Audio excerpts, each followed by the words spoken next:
How's it going, guys? Welcome to my Back 4 Blood beta first impressions and overview video.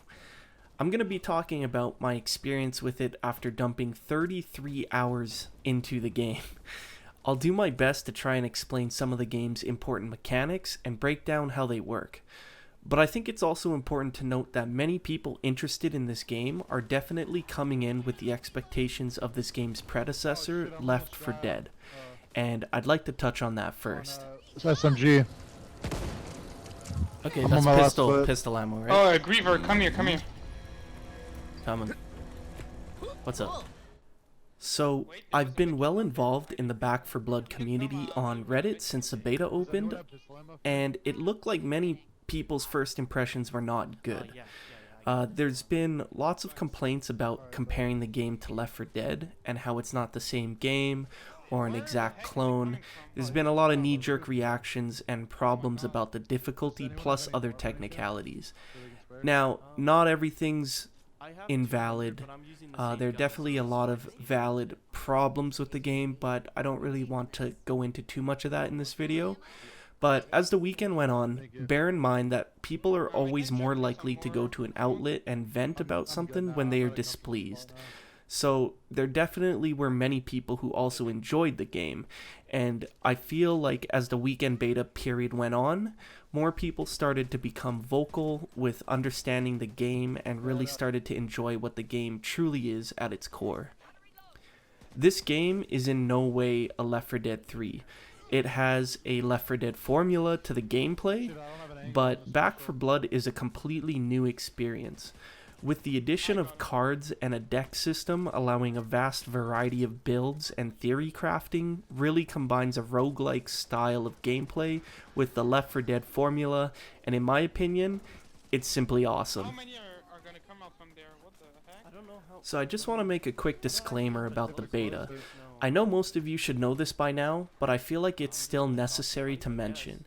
Please remember, this was a beta period and things can change a lot, or not at all, come the final release of the game. In my video, I'll be talking strictly about my experience with the beta and the state of the game in this period. Much can change from now until then, and I'll definitely talk more about this in the conclusion segments of this video. Also, I know this is a shameless plug and it's redundant among YouTubers, and I honestly don't do this often, but I do put a lot of work into these types of videos. If you enjoy this type of content, liking and subscribing really helps keep me motivated to continue doing this kind of thing. Alright, moving on. So the game starts out pretty quickly and kind of just drops you into the hub. It doesn't really give you too much information on what to do, but with a few minutes of running around and checking out menus, you get a pretty good idea of what's expected. The game starts you off in a small player hub. This hub is kind of neat because if you invite friends to your party, they will load into your hub alongside you. In this hub, you have your game modes, supply lines, deck building, and a shooting range for testing guns and attachments, or shooting your friends if you desire. All of which I'll break down individually. There isn't really anything more to talk about with the hub overall. It was pretty basic, just a visual way to represent the quick menu that you can also access all of the above options in a menu format instead. And I actually really appreciate when given that option in games. The game options were quite straightforward. There was co-op campaign and versus mode to choose from. There was an option for a solo campaign, but it was grayed out for now. Deck building and supply lines. In my opinion, and what makes this game so great, has been the deck building and card system they introduced. Basically, as you complete campaigns and levels, the better your team performs, the more you earn of an in-game currency called supply points. These points are used to unlock cards and other goodies like titles, sprays, or player profile images from preset supply lines. Supply lines are basically structured in an offensive, defense, or supportive type of structure, so you get to choose which lines you prefer to go through first based on how you want to build your playstyle. And then there's the shooting range. The shooting range is kind of fun, I guess. It provides you with every gun in the game, all the attachments, and unlimited ammo to do some testing on various scenarios. There's dummies in the open field and some explosives to play around with. In the yard, bullets will also display damage numbers so you can see the effect that attachments or certain combinations make. The only thing I'd like to see added in the training yard that seemed to be absent is the ability to test cards individually or even decks alongside the guns so you can properly compare buffs and how effective they can be. And that basically wraps up the player hub.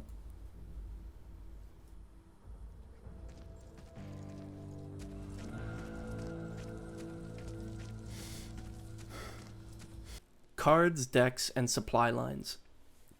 I know I briefly talked about the deck system already, but I'd like to dive right into how the system actually operates and what makes it so fun and unique. So, as we already talked about, you get supply points as a form of in-game currency. You spend this currency to unlock more cards from the supply lines, and you use these cards to build yourself a deck. These cards will dictate your role within a team, your playstyle, and it's up to you to figure out which order you will receive these buffs. The cards provide buffs and abilities of all different kinds, so it's important to see how cards can stack or pair with each other. There are 15 cards in a single deck. You can have multiple decks or loadouts if you want to call it that. At the start of a campaign, you will always be given a free starter card. So yes, order does matter. As you build your decks, you can organize your cards from 1 to 15, slots 1 being your starter card, and slots 2 to 15 being the order you will receive your cards as you progress through the stages. You always get to choose one card at the start of a new stage, so as you further complete the act, your build will evolve and become more complete. This build system really took me by surprise because when I first played through the campaign, I was honestly feeling a little disappointed with the game because the first difficulty is really easy and it just kind of felt like a Left 4 Dead clone at that point. But as I started playing more and understanding the build and deck system, it really started to open up options for me and gave me great incentive to theorycraft various builds to contend with the next difficulty up called Veteran. Once you have enough cards, you can really start making some wild builds. In the time I played, I was able to make a melee build with over 65% damage resistance, healed myself on melee kills, gave the team temporary health bonuses on kills, increased my melee damage by over 200%. Another card available offers unlimited ammo on your secondary guns, or a card that allows you to carry 2 primary guns instead. When you start collecting these cards and start figuring out how you can combine things to make different builds is definitely where most of my enjoyment in the beta came from. That's not to say the system is for everybody though. I've seen many argue that it's too complicated and that raw skill got you through harder difficulties in games like Left 4 Dead. There are 3 difficulties currently that we've seen. Survivor being the easiest, Veteran being quite difficult, and Nightmare being, in my opinion, almost impossible, or so it seemed at the time. Granted, the game was in a beta state for a weekend, so I mean, with time, anything's possible, right? But raw skill is definitely a majority factor still. Builds just cater to that, so there's no mistake. The hard difficulties really do test your skill from all angles. Moving on to the gameplay. I'm just going to put this out there. I did not try out the versus mode in this beta, so unfortunately I cannot give an opinion on the state of that. I have read many people seem disappointed with it though. It sounds like there's no campaign versus like in Left 4 Dead, and that seems to have people quite frustrated regarding the PvP aspect. I mean, just from hearing that, I'm a little bit disappointed because a lot of my PvP fun in Left 4 Dead when it launched years and years back was probably one of my favorite aspects of the game was the campaign PvP. So it sounds like a bit of a shame that it's missing. We'll see in the second beta what happens there. I'll definitely give out PvP a try in the second beta as well. But aside from that, the 33 hours I put in was purely into the PvE aspects of the game. If you've played Left 4 Dead before, then there's really not much for me to explain. It plays almost the same. As I mentioned before, it's got that Left 4 Dead formula in terms of gameplay. You get 4 players. If human players are absent, you are given really, really poor AI bots. There's been a lot of talk about the bots' stupidity as well. So, I mean, 2 months before the game's release, I don't see much being changed in terms of the AI bots, and that's just basing off other games and beta periods and, you know, comparing the beta versus the final, but we'll see. But the goal is to get from the start of the level to the end of the level. Bonuses, supply points are given if every player makes it to the end, so teamwork is definitely rewarded and has incentive to go back and save someone who might be in danger. You start the campaign, which they called it Act 1. In Act 1, you have about 8 stages, which at the end is the finale stage. So very reminiscent to Left 4 Dead style, how you progress through the level, or the levels. I like how the stages worked as checkpoints, though. You can basically leave the game and resume from that stage at a later time if you choose to do so, or have run out of time to play, or just have to do something with your life, right? Not everybody has an insane amount of time to play games, so being able to pick at it when you have some free time and resume it later is a really good option for people. One thing they did add too is continues. So let's say you're trying to play through Act 1. You have 3 continues. So if your whole team fails, that's 1 continue gone. And you only get 3 chances. So you could save your run, but it also saves how many continues you have left. I think it's interesting. You don't really need the continues for the easier difficulties. Veteran, you might. Nightmare, definitely. But yeah. At the start of each stage, you will have the option to buy from an orange crate. Let's call it the shop. Basically, throughout the act, you can find another currency called copper. Copper is kind of found throughout the environment, so a lot of cars that have see-through windows, you can break the windows, grab the copper off the car seats. They're hidden on shelves, on nightstands. It's pretty much everywhere. I know there's a card that lets you see copper and actually lets you gain more copper. So definitely a useful currency. You can use this currency to buy from the shop. Items such as weapons, attachments, grenades, first aid. You get the idea. Ammo. Players can also drop their ammo or copper for other players, which is great because sharing in harder difficulties is a must since resources become much more scarce. The special zombies, heavies, mutations, whatever you want to call them, are slightly different in this game. I don't quite remember all their names at the moment off the top of my head, but standard to Left 4 Dead, some can incapacitate you, some are ranged or close range attackers. One is like a screamer that alerts hordes, so you gotta kill it quick enough before you get a horde sent at you. One spits acid at ridiculous distances and leaves like a pool of acid, so you can't run through it or else you take damage. One explodes at close range, and so on. Not to mention on nightmare difficulty, even regular zombies can be mutated and explode if you shoot the cysts on their head. Nightmare is extremely difficult, and I actually wasn't able to complete it in my time with the beta. I got about halfway through, and our resources just got dwindled so far down and we couldn't make it and we just died. But it's definitely going to take a well-coordinated team with efficient builds and raw skill to beat that mode for sure. There was also another thing called trauma added to the game.